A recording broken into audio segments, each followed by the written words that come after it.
Welcome to the Word for Life podcast, a daily devotional covering the entire Bible from Genesis to Revelation. In Exodus 32, we read how Israel broke their covenant with God.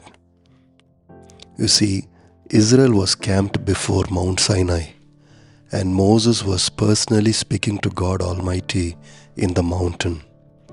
He was in the process of receiving the commandments, the design for the tabernacle, and instructions regarding the priests. But down below in the camp, Israelites lost their patience. They told Aaron in verse 1, "As for this fellow Moses who brought us up out of Egypt, we don't know what has happened to him." Then they told Aaron to make them gods to lead them.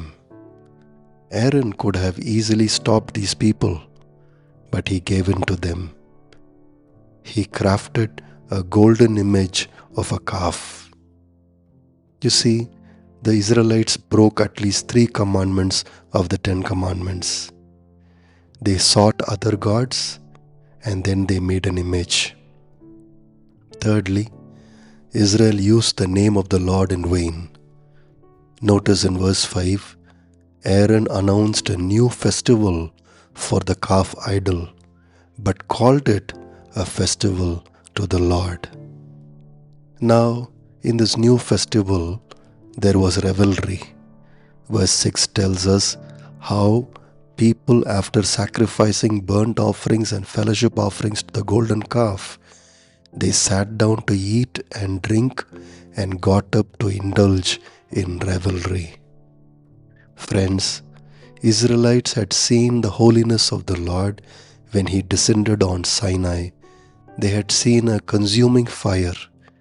They heard the loud trumpet and even saw the Sinai mountain tremble violently. They literally heard the Lord speak to them. But now, they had lost their fear for God and His holiness. Most importantly, Israel had made a covenant with the Lord at Sinai, and now they broke their covenant with the Lord. In verse 4, they looked at the golden calf and said, "These are your gods, Israel, who brought you up out of Egypt." You see, the covenant was the best thing that happened to Israel. But breaking the covenant has dangerous consequences. God told Moses in verse 10, "Now leave me alone, so that my anger may burn against them, and that I may destroy them. Then I will make you into a great nation." But thankfully, Moses interceded for Israel. He did not want to be a great nation. He wanted Israel to be spared. He also quickly climbed down the mountain, took the calf the people had made, and burnt it in fire. Then he ground that calf to powder, scattered it on the water, and made the Israelites drink it. There would not even be a small particle of that calf left for any Israelite to take and worship it. And Moses did not stop there. He gathered the Levites around him and sent them to put all the revelers and dancers to death. 3,000 people were put to death that day.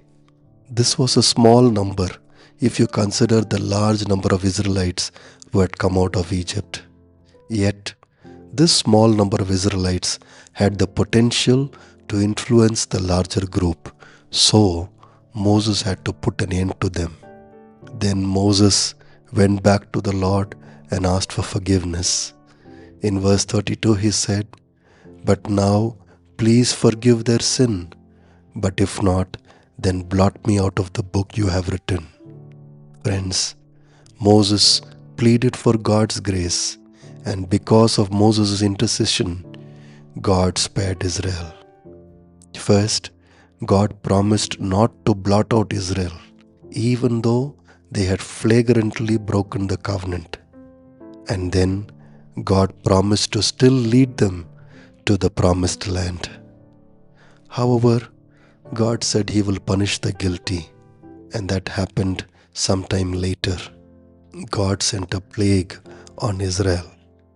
In this tragic story, there is one leading light, and that is Joshua, the assistant of Moses. In those 40 days Moses was in the mountain, Joshua seems to have been waiting patiently for Moses.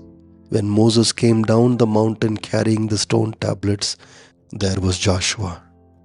You see, the Israelites lost their patience with Moses, and even Aaron turned to an idol.